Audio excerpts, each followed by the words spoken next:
Dang it, the title slipped right out of my mouth. I had to take a crack at it. I've done it before, taking a crack at Pete Dunne's entrance before, but hey guys, I have 3 reviews to tonight. Here's my mouth. I'm going all out with these reviews because I'm in a pretty good mood today. So you know what? I'm gonna go all out and see what happens with these reviews. Not just be like, yeah, we have this show tonight. We got this show tonight. You know what? No. I don't care if these are like my shorter reviews or the smaller shows. Again, I'm going all out because that's what I do. Guys, what is going on? This is the Club of the Man, H93 coming at you. And right before we start this review, a quick swig of water. Kind of empty mine to refill before the second review starts.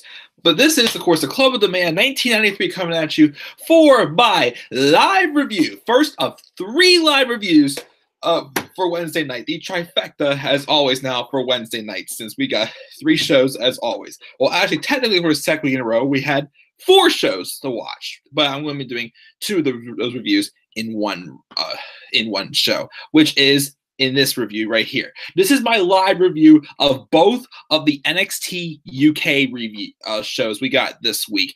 For the second week in a row, I guess, because they're trying to play catch up since they did record a lot of shows over the summer and whatnot.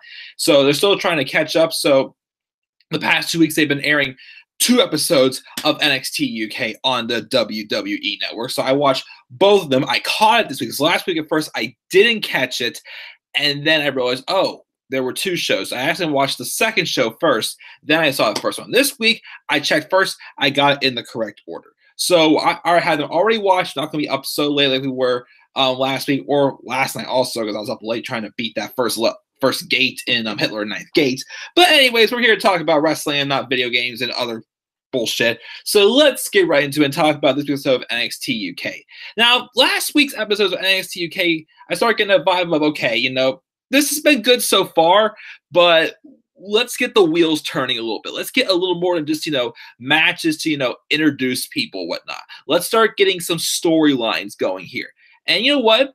The first episode was all right. It was still kind of on that borderline. I'm going to grade both of these shows like overall. Like I thought of both shows this week. Not going to grade each one individually. The first show wasn't bad. The second one I liked the show this week. I liked it a little bit better because that vibe of storytelling started to turn the wheels a little bit more. We didn't have maybe like 2 or 3 matches from both shows that still kind of felt like it's their match, kind of introducing someone and whatnot, just putting over their talent, putting like another big man over. But it was still overall great quality. I thought we had another for the third. These are episodes 5 and 6. So the 4th week now we've had NXT UK. I'd say so far it's still up to a pretty good start. Next week, though, apparently Johnny Saint claims the general manager of NXT UK is going to make a huge announcement. So maybe we'll find out when we're getting the NXT women's NXT UK title and the United Kingdom Tag Champions as well. So hopefully that will maybe be getting that next week as well. But without further ado, let's get started with this review, which I believe this is the last, because I said before, not all episodes of NXT UK are going to be in the same location. I believe this is the last of the tapings from NXT UK in Canberra at the Corn Exchange in Cambridge, England. I think the next set of tapings are in Liverpool. So Liverpool's number 1, Zach Gibson, may not be getting booed out of the building again as he's been so far, because he's probably the biggest heel so far on NXT UK. But let's check see if there's anybody in the live chat. Nope, nobody. That is completely fine. We can see hopefully some later. But let's get rolling with this episode. We started off with a match with Dave Mastiff taking on Damian Weir. And I'm not sure if Damian Weir was just a local talent or if he really is going to be a serious competitor on the NXT UK brand. But it was basically just one of those matches just to put over the fact that Dave Mastiff is probably like, in some ways, the Braun Strowman of the NXT UK brand, pretty much. Like in NXT, it's basically Lars Sullivan.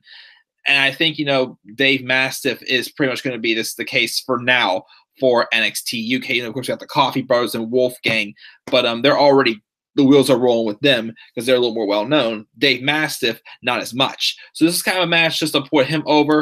I thought he had a pretty good showing in the ring against Damian Weir, squashing him for the most part. So we had that happen.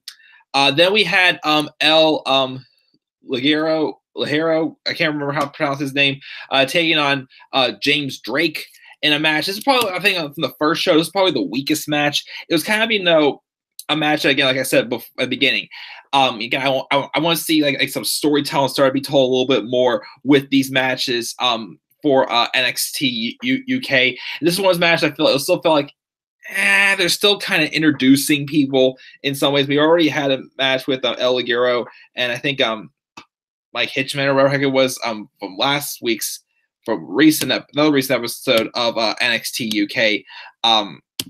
This still was a decent match, I thought, between these two. I mean, these two definitely do have potential, I feel. But El Ligero gets the win.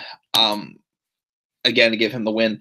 I'm not sure about I guess James Drake is going to be. Let me check the rosters. James Drake sticking around here for NXT UK, or is he just just an extra appearance being put over? I mean, a couple people, like Danny Birch, and I don't think Eddie Dennis have a profile yet. But of course, most of the photos for Damian Weir doesn't have a profile, and neither does James Drake. I'm not sure who all is, going to be sticking around for NXT UK, but of course they need to have profile pictures, not just, in the profile, but like, on the roster list as well. Please, I don't like blanks. It's a pet peeve of mine, I know. But not a bad match, probably the weakest match from the first show, but it was still pretty good between El Ligero and James Drake. We were supposed to have Ashton Smith, who is someone I think has a lot of potential, could, do some good things definitely in the WWE someday. He kind of reminds me of Apollo Crews in NXT and somewhat Bobby Lashley. Not because of his race, of course, or whatnot, but, just his style of wrestling he seems to come out with. And he seems a guy who get energized the crowd big time.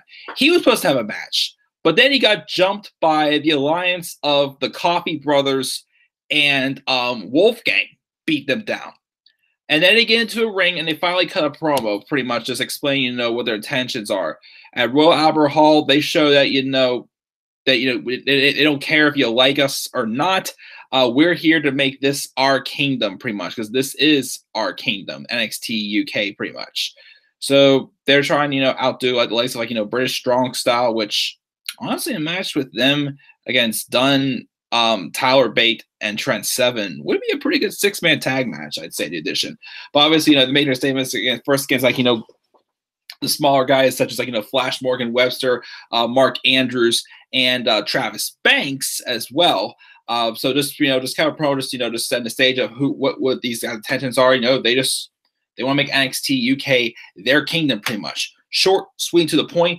It would eventually, with that attack of Ashton Smith, since it seems like Travis Banks is not able to compete still yet, we had a segment backstage where later in this show where Ashton Smith pretty much told Andrews and Webster that, hey, if you need any assistance, I got your back against the Wolfgang and the Coffee Brothers. So they went into Johnny Saint's office and they had a 6-man tag match made for the second episode's main event, which we'll get to that shortly. After this, we then have Eddie Dennis, the guy who was the former principal and the former friends of Mark Andrews and Pete Dunne. Obviously, saying they grew up with them, but he was tired of seeing his friends live those dreams. So now it's his turn to do so. Well, they're slowly opening that up, and he had a match. He made his debut on NXT UK this week, taking on Sid Scala. Once again, let me double check. Is Sid Scala sticking around? I mean, not everyone's profile was at. We had a few who were at, like Amir. Amir, what's his face? Amir Jordan from the other show. Let me see here. Eddie. No, Eddie does not have a profile, but I know Eddie's sticking around. A couple of other people who didn't have a profile yet. people I do know are sticking around. Sid Skull didn't get a profile yet. The only person I think got a profile for NXT UK this week added in was Amir Jordan. Danny Birch didn't get added in for some reason. You know, he was in the main event tonight. But anyways, get back to this. I thought Eddie Dennis, put on a pretty good outing. It was kind of like, not a complete squash match. But I think, they definitely showed that Eddie Dennis has a lot of potential. I still wonder if maybe he could be the one to eventually dethrone Pete Dunne. I mean, some people are saying Zach Gibson, Mark Andrews wouldn't be a bad idea either, or a few others. But what about Eddie Dennis? I mean, I know I haven't seen him in the ring too much yet, but I wonder with his story, is he going to be the one built to eventually dethrone Pete Dunne? I mean, wouldn't be a bad idea. He dethrones Dunne. Mark Andrews then dethrones Eddie Dennis. It could work out, I think, honestly. So that might be the road towards that, as Eddie Dennis gets the victory in his debut match. And then finally, for the first show, we got our main event, which was Pete Dunne taking on Danny Birch. Danny Birch. I am sorry. This match, they gave them a lot of time in this ring. As I said last week, when I think Danny Birch, before this match, I didn't think single star. I just didn't really see much singles potential in him yet. I just see him more in just like a mid card, or even just a tag team match. There's him and Oney Lorcan are a great tag team on NXT for sure. I didn't really see much of a single star, and then he's coming to NXT and he challenges Pete Dunne for the NXT not the NXT championship, the United Kingdom Championship, and Pete Dunne has his hard hitting bruiserweight style, going after the fingers. He's very physical in the ring as well. What he does. Danny Birch, hard hitting as well. Again, reminds him and Oney Lorcan both remind me of Cesaro. Both, of course, with them having bald heads and all sorts of other magic. But I thought Danny Birch did put on a pretty good show. Did he convince me enough that he could be a UK championship material? Not quite, but he definitely did show me he does have a lot of potential as a single star. What I was surprised at also was towards the end of the match, Birch actually kicked out of the bitter end. I was very surprised they would have Birch kick out of the bitter end. I thought, I didn't see him being someone who would kick out a big finisher like the bitter end. But it was hard hitting, physical match, and instead of having a Birch pin, they had him tap out to just something like a wrist lock after Pete Dunne and snapped the finger 3 times. He bent the whole hand back, and that's what got Birch to tap out. After the match, they didn't really shake hands with him, but they kind of nod to each other for a sign of respect. Definitely, that it was a good match between two of them, and Pete Dunne once again retains the UK Championship. Who's going to dethrone him? I mean, he's been having a great run. Of course, he's had over 500 some days already. Definitely since NXT TakeOver Chicago won in 2017, of course. So don't know who is going to dethrone Pete Dunne of the UK Championship. Again, I still say maybe Eddie Dennis. Again, based off their history, I think it could be Eddie Dennis eventually being the one to dethrone Pete Dunne. But, another strong championship defense. Wow, 500 some days, and he's had how many title defenses? Who is champion now that was champion for 500 days and only defended 10 or 11 times? That's right. Brock Lesnar. Nope. We don't talk about him on this show. No, we do not. But that is it for the first show we got this week for NXT UK. We got the Elite Squad doing a peace sign to me. What's up, Elite Squad? Thank you for joining me live. I was going on to the second episode we got of NXT UK this week. This one I enjoyed a little bit better. Match. I mean, we had some decent matches, more so matches that put some a newer talent over on the first show. This one I felt we were really getting the storytelling wheel in a little bit more when we got in this match. And first we got a match that I would consider being a main event of one of these shows. It could have been a main event for sure. But it was not. But it was the opening match. Toni Storm taking on Dakota Kai. Now the former Mae Young competitor Dakota Kai taking on this year's Mae Young Classic winner Toni Storm. And as I keep saying, I see Dakota Kai on NXT, and I like Dakota Kai. NXT she doesn't feel like she's one of the big standout names. And again, it's probably because, the roster is stacked to begin with for the women's division with Shayna Baszler, Bianca Belair, who is undefeated. Of course, we get the NXT review later on. It's going to be something a little bit different besides undefeated. Of course, we got Jessamine Duke and Marina Shafir now coming in for the rest of the 4 horsewomen are coming in. Kairi Sane, Nikki Cross, which she might be already moving out up the SmackDown. Not sure yet about that. Candice LeRae. Point taken, it's pretty stacked. So Dakota Kai, although good, kind of gets lost in the shuffle. When you see Dakota Kai on NXT UK, even with the latest Toni Storm, I know Rhea Ripley's coming to NXT UK. Of course, you get Nina Samuels, and we had someone else debut tonight for the women as well. We'll get to her shortly. She did have also, I mentioned, did have like a little promo segment for her in the first episode. But this more so feels like it's Dakota Kai's show.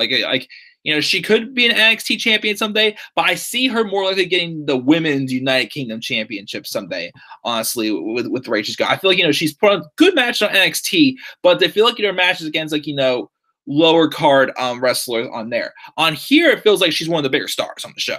And that was established again when she taken on, Toni Storm as well. They had a few moments at the game showing their signs of respect while shaking hands. They try to kick each other at the same time. They caught it, put it down at the same time. But then, the captain of the team kick again, got her kicks in there as well. Toni Storm, of course, again, put on another good performance, but again, nothing as of now is beating her match again with Meiko Satomura in the semifinals. Again, that was still match of the tournament, in my opinion, and either my first or second best women's match of the year. I still cannot decide, which match I like better, that or the last woman standing match between Becky Lynch and Charlotte. Man, I still don't know which one's better. But anyways, I thought Dakota and Toni Storm put on a great main event worthy match, I felt, in my opinion. Again, this match could have main evented an episode of NXT UK. Could have been a pay-per-view. Well, I'd say, probably a little bit better for a main event, but pay-per-view, but I still thought, for just a match from a normal episode, I thought it was a very good opening match. Brought out the best in both these women. They're definitely two of the biggest stars in it's setting the bar high already for the NXT UK women's division. Afterwards, of course, signs of respect. They really, Toni and Dakota hugged it out each other. They had a lot of respect for each other. But then someone started attacking Dakota Kai on stage from behind. And it was Ginny. Not Harry Potter's wife. Not Ginny Weasley or Ginny Potter. No, it's just Ginny with a J. She was in the Mae Young Classic as well. We would seen some vignettes for her. We even saw one again in the first episode of NXT UK. And all she pretty much said was that this is her NXT UK women's division. Like, she's pretty much saying that, hey, this is my division. I'm running this pretty much. So I guess we will see matches with Ginny against Dakota Kai, or even Ginny and Toni Storm. Again, with the big announcement from Johnny Saint next week. I'm not sure if we will be seeing the announcement of like a tournament, or who's Johnny Saint thinks going to be worthy of being the first ever NXT UK women's, the first ever women's United Kingdom champion. But I was waiting to see. But good opening match. I like the post match attack from Ginny. So we'll wait and see what happens. So good opening match again between Dakota Kai and Toni Storm. Definitely again was excited about that match. Then we had Liverpool's #1, Zach Gibson, take on Amir Jordan. Not a bad match, definitely. Zach Gibson, the big man, had the advantage over Jordan. Jordan still got some good offense in, but Gibson won the match. Afterwards, Gibson gets on the microphone, cuts a really long promo. He talks about becoming NXT UK's #1 and pretty much saying that he runs this division. But then he gets interrupted by Trent Seven. And before this, Gibson was mentioning all these names of people he's going to run down, such as Pete Dunne. He already got Noam Dar. He's going to get DeMarc Andrews, Tyler Bate. He didn't say Trent Seven's name. Trent Seven came out, who puts over his performance from the second United Kingdom Championship tournament, but says all he really accomplished in Royal Albert Hall was getting a lot of people to take their shoes off because of the chant he gets, which, again, I'm sure is something I'm still trying to get familiar with most of these guys, like from their history around the world. But I'm sure that's something to do with Zach Gibson and why he gets all these boos. And then he once again mentions that, you didn't even mention his name, people you want to pass through. So he pretty much challenges Zach Gibson to a fight. But Gibson refuses to fight Trent Seven. He walks away, saying it'll happen on his time. So I guess we could either get it next week or the following week. Who knows? But I think we will be getting another match with Trent Seven and Zach Gibson. Well, a match, not the first match. We're going to get a match between Zach Gibson and Trent Seven. So we'll see what happens there. We then had Jordan Devlin, who is the Finn Balor lookalike, taking on Kenny Williams, and Kenny Williams NXT UK debut. Not a bad match. Kind of like it was for El Ligero and James Drake in the first episode we got this week. It was probably the weaker match on the card. That feel like Jordan Devlin's not really getting much anywhere, but also just introduce Kenny Williams as well, who he's pretty quick. I saw him in the in an episode earlier this year of 205 Live when it was 205 Live and the UK teaming up pretty much. And I thought he had a good showing. So both these guys I thought showed some pretty good potential. This match it was a complete squash, but this match showed, hey, two guys that have potential. And then we got our main event, the 6-man tag match with Ashton Smith, Mark Andrews, and Flash Morgan Webster taking on Wolfgang and the Coffee Brothers.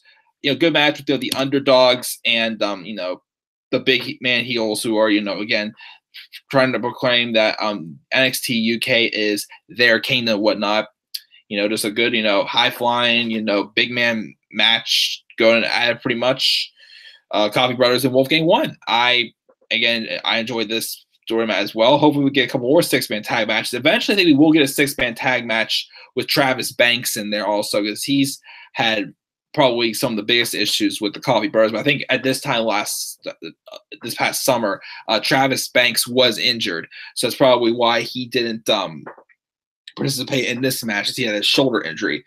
So he'll probably be back soon. So we'll see what happens whenever he gets back to make his debut match for NXT UK. So he was supposed to have it last week against Wolfgang, but Mark Andrews substituted for him instead. Seeing Mark Andrews, we'll be talking about him again in the second live review tonight. I do. But that's how the show ends for both episodes of NXT UK. Again, the second one I like better because I feel like the matches had a little more of a storyline purpose to them.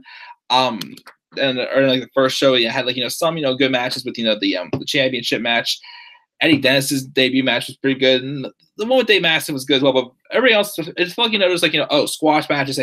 Here's some talents here. Here's what they can display. Which okay, but again, let's get some wheels turning here. The second episode, I felt we got that a little more happening. So because of that, I mean, even though again, the short matches were still good, I don't think it's because of NXT UK a B+. I know we have a B last week. This is a B+. We're starting to get the wheels turning.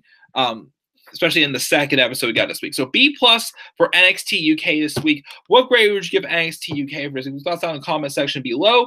And make sure, as always, please I already said that. Please click that like and subscribe or work on to come on my channel, and follow me on Twitter as well at DemandAirboy93. And until then, guys, I'll see you guys very shortly here in my next live review, which is my live review of this week's episode of 205 Live. So I'm just take a quick water break, refill my cup, and I'll see you guys all in the next video. So until then, guys, peace out, everybody. And I can get to the stop broadcast. Okay, here we go.